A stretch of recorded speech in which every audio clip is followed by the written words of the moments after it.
이 로마라는 땅에 열심히 복음을 전해봐야 세상은 변하지 않는구나. 세상은 더 악해지는구나. 그리고 목숨 걸고 교회를 세우고 복음을 가르쳐도 소용이 없구나. 교회는 이렇게 또 나약하게 무너져 가는구나.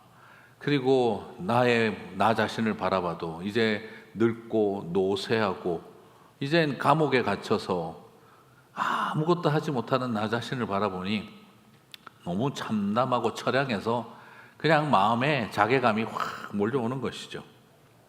핍박의 시대 때 반모섬의 요한에게는 이런 선지자적인 딜레마가 계속 있었던 것입니다. 말씀 허무주의가 밀려오는 것입니다. 그렇게 로마를 향해서 목숨 걸고 복음을 전했는데 참 세상은 징글맞게 안 변하는구나. 또 여러분 그렇죠? 이 인간은 진짜 안 변하는구나. 그렇게 복음으로 섬기고 사랑해도 안 달라지는구나. 얘들을 놓고 20년, 30년을 기도해도 하나님 앞에 돌아올까? 이런 이 우리의 가정과 이 집안은 과연 돌이킴의 역사가 있을까?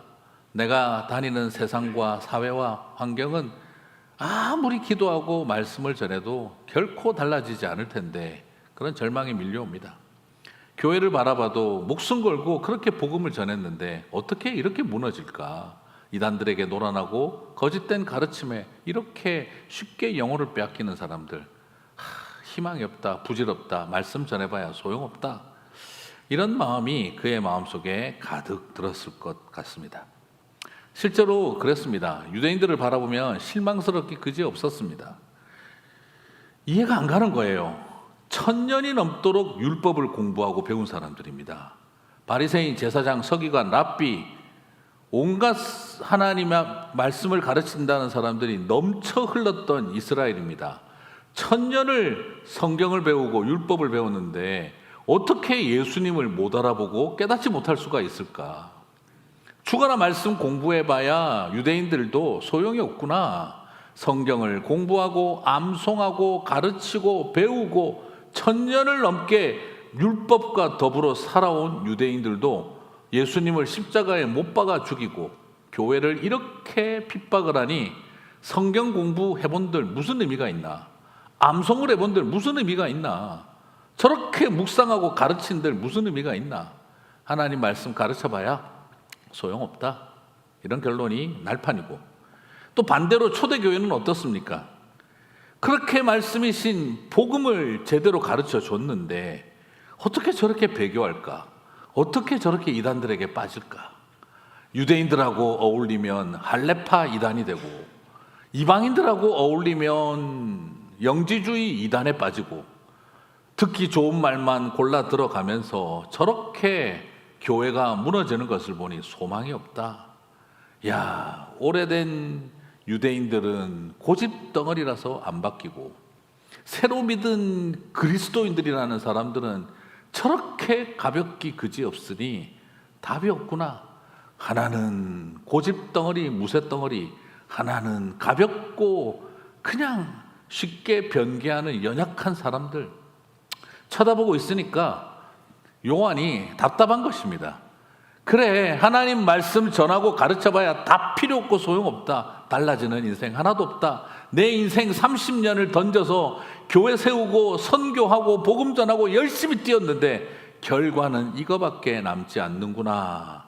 요한의 마음에는 깊은 자괴감이 가득 들었던 것이죠. 우리 중 누구도 이제 기독교는 희망이 없다, 교회는 끝났다, 말씀 전해봐야 아무런 변화가 일어나지 않는다, 그렇게 비관적으로 말하고 싶은 사람은 없습니다. 하지만 솔직히 맞닥뜨리는 현실은 희망만으로 달라질 현실도 없습니다.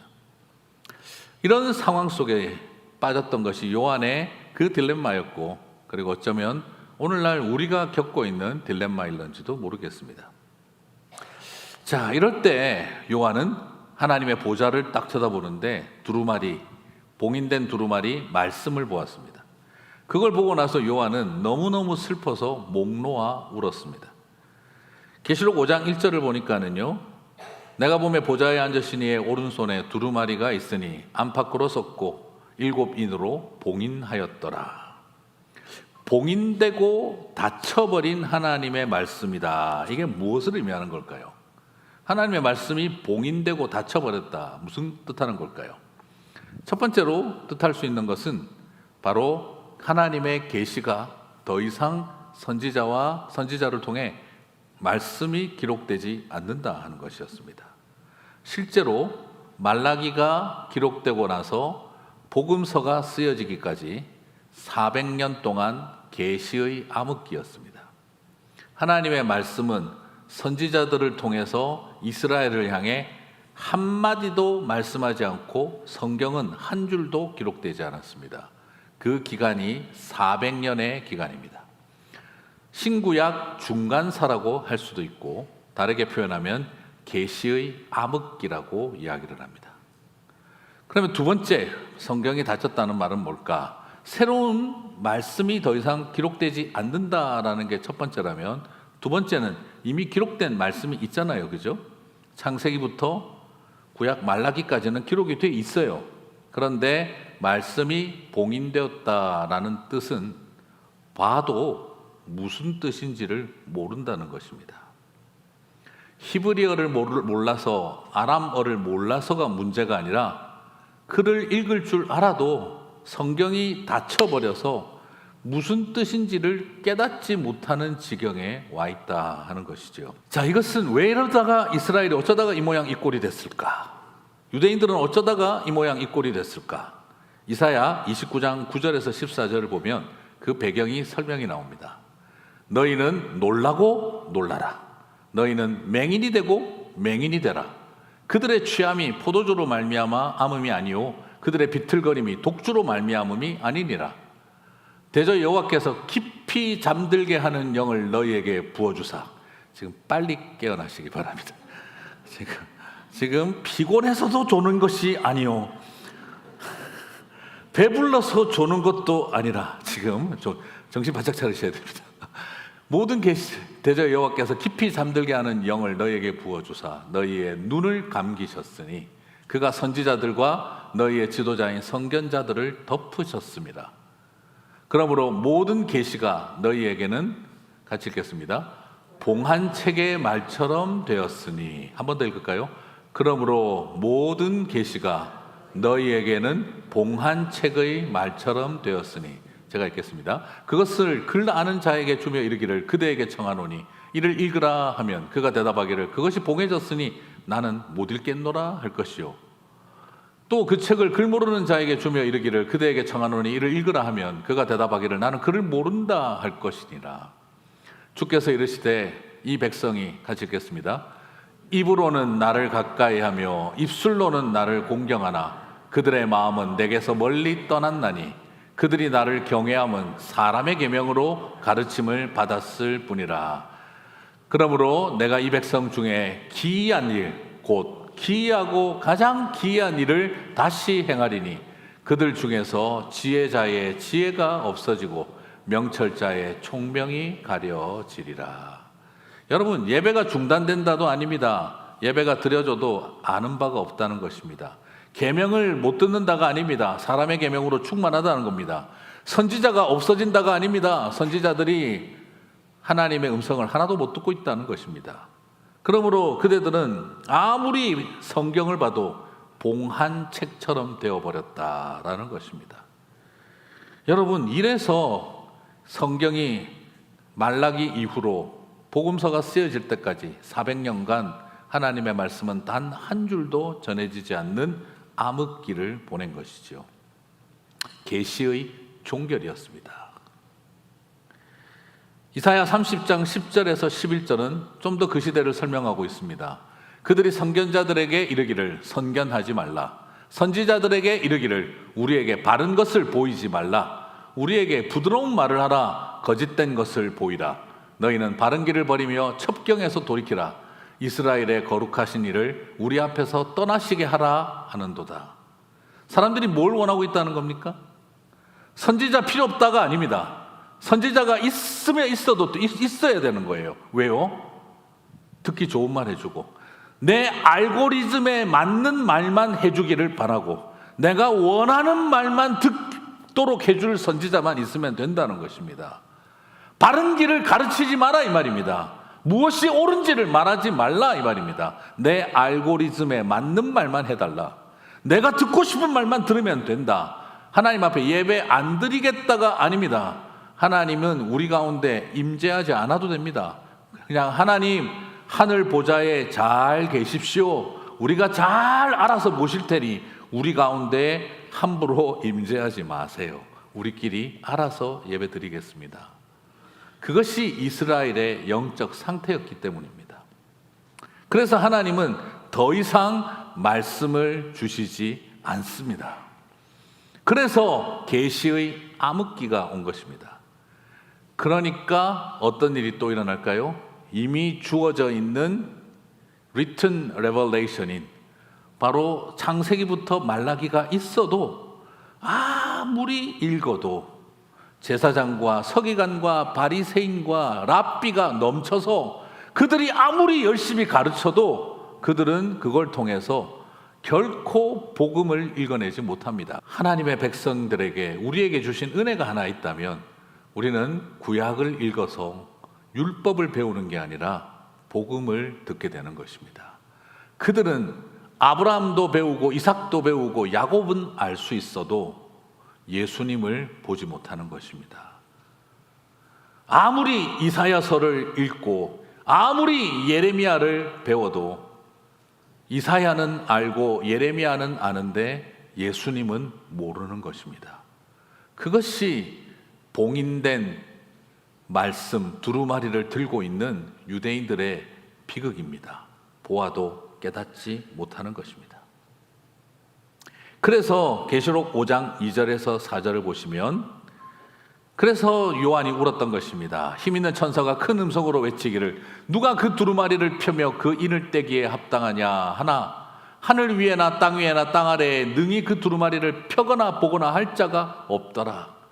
그 두루마리를 펴거나 보거나 하기에 합당한 자가 보이지 아니하기로 내가 크게 울었더니 제사장이 저렇게 많으면 뭐하고 서기관이 저렇게 많으면 뭐하고 랍비들과 바리새인들이 길거리에 넘치면 뭐하나 어느 누구도 이 말씀을 풀어줄 자가 없으니 요한은 소리내어 목 놓아 울었던 것입니다. 그렇다면 이 말씀의 암흑기를 새롭게 바꾸어 줄 사람은 누구일까요? 이만희 총회장님이 아닙니다. 네. 이 두루마리를 풀어줄 분이 그분이라고 가르치는 신천지가 헛된 것을 다시 한번 보셔야 됩니다. 이제는 그렇게 울고 있는 요한에게 장로들 중에 하나가 말합니다. 울지 말라. 누가 이 모든 봉인을 풀어주며 깨닫게 하십니까? 죽임당한 어린 양 예수 그리스도이십니다. 그래서 여러분 말씀의 암흑기의 시대가 왔기 때문에 그래서 요한은 의도적으로 태초에 말씀이 계시니라. 그리고 빛이 돼 사람들이 알지 못하더니라고 말하고 있는 것입니다. 그래서 요한은 예수님을 말씀으로 가르치고 빛으로 설명하기를 기뻐하셨던 것입니다. 왜요? 말씀의 암흑기니까 예수 그리스도께서는 말씀으로 오셔야 했던 것입니다. 말씀이 닫혀 있는 사람들에게 계시가 종결된 사람들에게 하나님의 말씀이 나타나야 했던 것입니다. 그리고 말씀의 암흑기를 보내고 있기 때문에 예수 그리스도가 빛으로 오셔야 했던 것입니다. 예수님이 빛으로 오실 때 사람들은 암흑기를 끝내는 것이고 예수님이 말씀이 육이 되어 오실 때 상실되어진 하나님의 계시가 다시 나타나는 것입니다. 그래서 예수님은 말씀이시고 빛으로 오신 것입니다. 여러분 이 은혜를 발견하고 깨닫게 되시기를 주님의 이름으로 축복합니다. 그러므로 이 봉인을 풀 자가 누굽니까? 바로 죽임당한 어린 양 말씀이신 예수 그리스도인 것입니다. 계시록 5장 5절에서 7절 장로 중에 한 사람이 내게 말하되 같이 읽겠습니다. 울지 말라. 유대 지파의 사자 다윗의 뿌리가 이겼으니 그 두루마리와 그 7인을 떼시리라 하더라. 내가 또 보니 보좌와 네 생물과 장로들 사이에 한 어린 양이 서 있는데 일찍이 죽임을 당한 것 같더라. 그에게 7뿔과 7눈이 있으니 이 눈들은 온 땅에 보내심을 입은 하나님의 7영이더라. 그 어린 양이 나와서 보좌에 앉으신 이의 오른손에서 두루마리를 취하시니라. 그렇습니다. 오직 예수 그리스도께서 이 말씀을 취하고 이 말씀을 떼어 저와 여러분에게 깨닫게 하실 줄 믿습니다. 그러므로 예수 그리스도를 모르면 아무 의미가 없는 것입니다. 여러분, 누가 봉인된 말씀을 떼겠습니까? 바로 유대 지파의 사자의 뿌리가 이겼느니라 하고 있어요. 이 길자가 아니고, 계속 죄송합니다. 이 길자님 계시면 계속 죄송합니다. 이겼다라고 하고 있어요. 과거 완료형을 사용하고 있어요. 완료형을. 예수 그리스도께서 이미 이긴 자가 되신 것입니다. 그래서 이 모든 봉인을 푸는 겁니다. 나중에 이길 자가 열어주는 게 아닙니다. 오늘 여기에서 중요한 포인트는 여기에 있습니다. 우리에게 모든 것의 근본은 구약 성경은 예수 그리스도로 충만합니다. 누가복음 24장 44절을 보겠습니다. 또 이르시되 내가 너희와 함께 있을 때에 너희에게 말한 바 곧 같이 읽겠습니다. 모세의 율법과 선지자의 글과 시편에 나를 가리켜 기록된 모든 것이 이루어져야 하리라. 지금 이 말은 예수님이 처음 하는 말이 아닙니다. 내가 너희와 함께 있을 때에, 원어적으로는 과거형입니다. 내가 너희와 함께 있었을 때에 너희에게 이미 말했던 것들인데, 이 말입니다. 지금 말하는 게 아닙니다. I already talked to you. 내가 이미 다 말했던 거다. 그게 뭐죠? 모세의 율법과 선지자의 글과 시편. 뭡니까 이게? 구약이죠. 구약 성경을 어떻게 분류합니까? 율법 그리고 역사서인데 아닙니다. 그거는 우리식 분류고 유대인들은 역사서라고 하지 않고 선지서라고 합니다. 왜요? 사무엘상, 열왕기상, 열왕기서, 역대기서. 사무엘 선지자입니까? 역사가입니까? 선지자죠, 그죠? 열왕기와 역대기도 선지자들이 쓴 역사입니다. 그래서 유대인들은 이걸 역사서이기도 하지만 그냥 선지서라고 합니다. 그래서 모세의 율법과 선지자와 시편, 구약을 세 가지로 분류했어요. 그러면 이 모든 것은 다 구약 성경을 지칭하는 말입니다. 그러면 구약 성경이 다 뭘 설명하고 가리키고 있다는 겁니까? 여기서 나는 누구죠? 예수 그리스도입니다. 창세기부터 말라기까지가 누구를 가리키고 있다는 겁니까? 예수 그리스도를 가리켜 기록된 것이다 라고 말하고 있는 것입니다.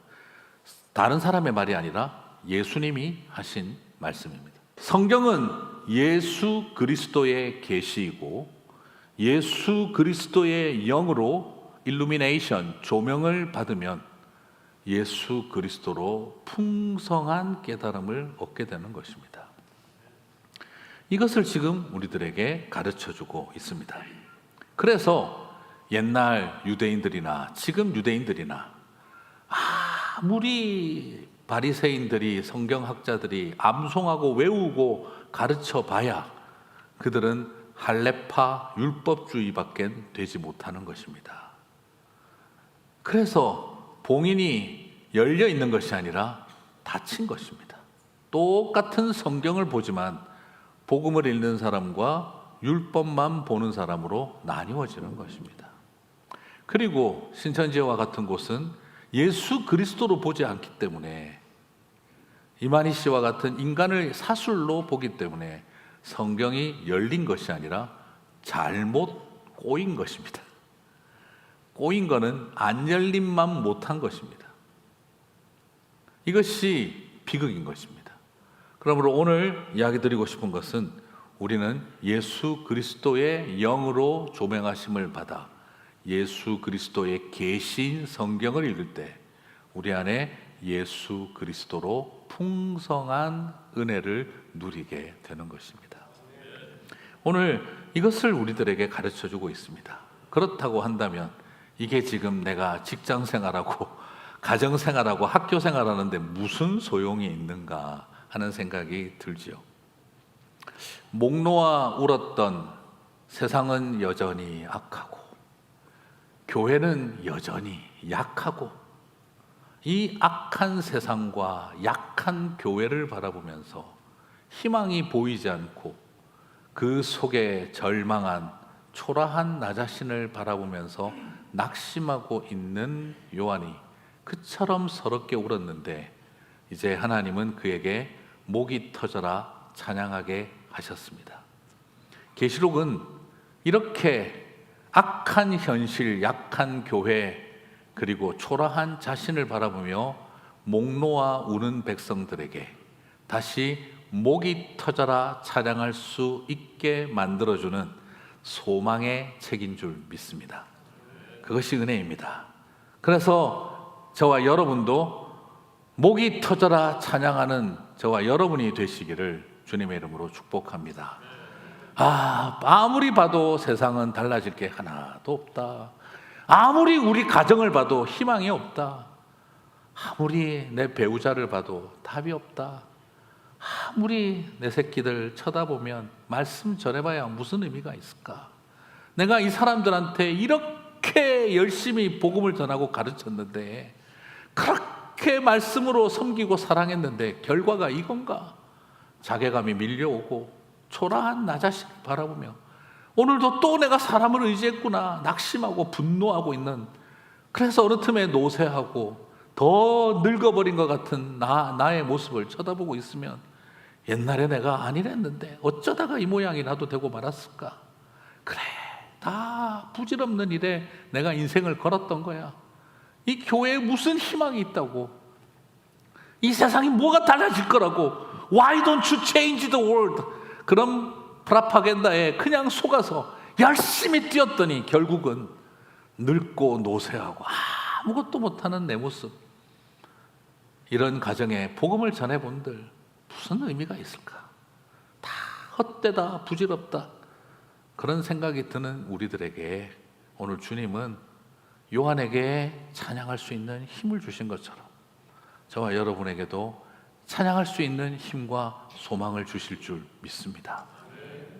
계시록 5장 9절에서 10절, 그들이 새 노래를 불러 이르되 두루마리를 가지고 그 인봉을 떼기에 합당하시도다. 일찍이 죽임을 당하사 각 족속과 방언과 백성과 나라 가운데 사람들을 피로 사서 하나님께 드리시고, 같이 읽겠습니다.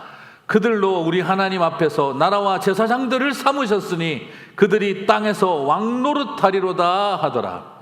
그렇습니다. 그렇게 낙심하고 있던 하나님의 백성들에게, 요한에게 주님은 약속하셨습니다. 나라와 제사장들을 삼고, 그리고 그 핏값으로 너희들을 나라와 제사장으로 삼고 그들로 하여금 왕노릇하게 하리라. 아멘이십니까? 저와 여러분에게 그렇게 다시 왕노릇하게 하실 줄 믿습니다.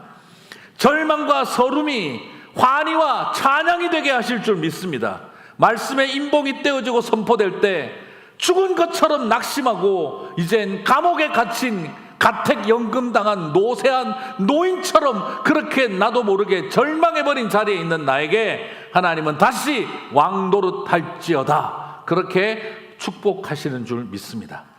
그렇습니다. 왕같은 제사장 되게 하실 하나님의 은혜와 능력이 우리 가운데 함께 하십니다.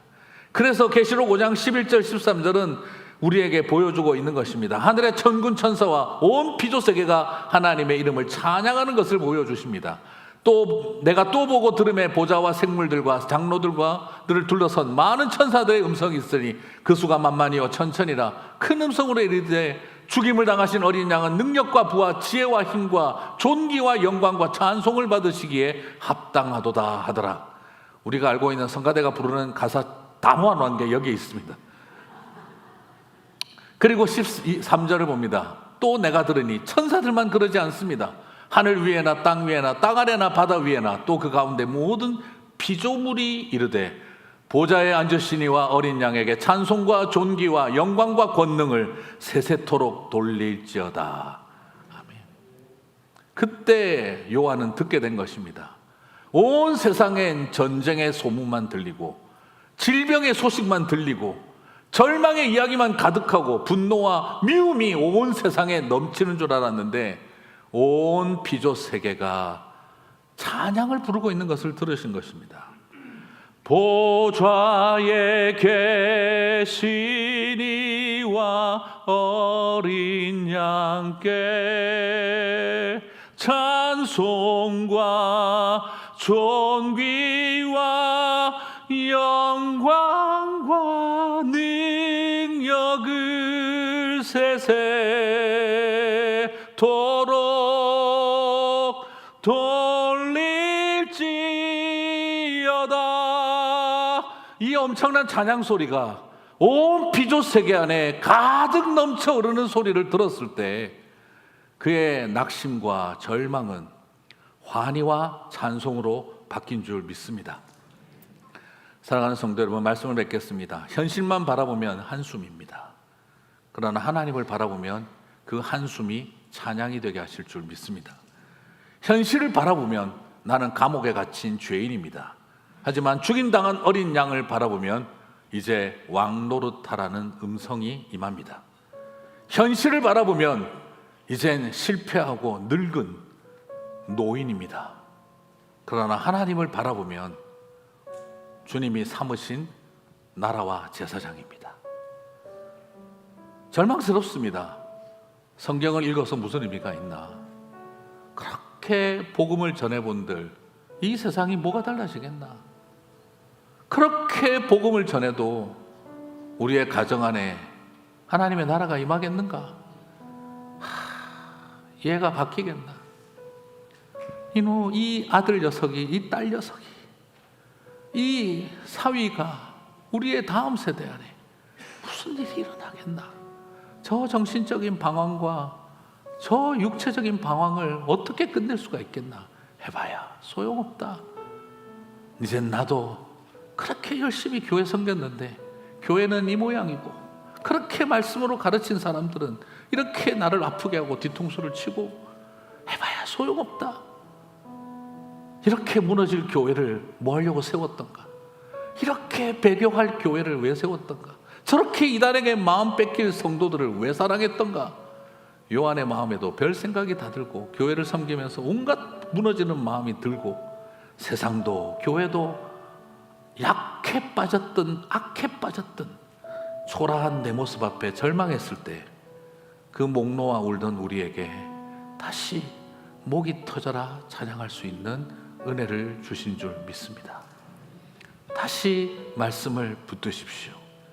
다시 그래도 말씀을 전하십시오. 하나님, 다시 복음을 들고 말씀을 들고 일어나겠습니다.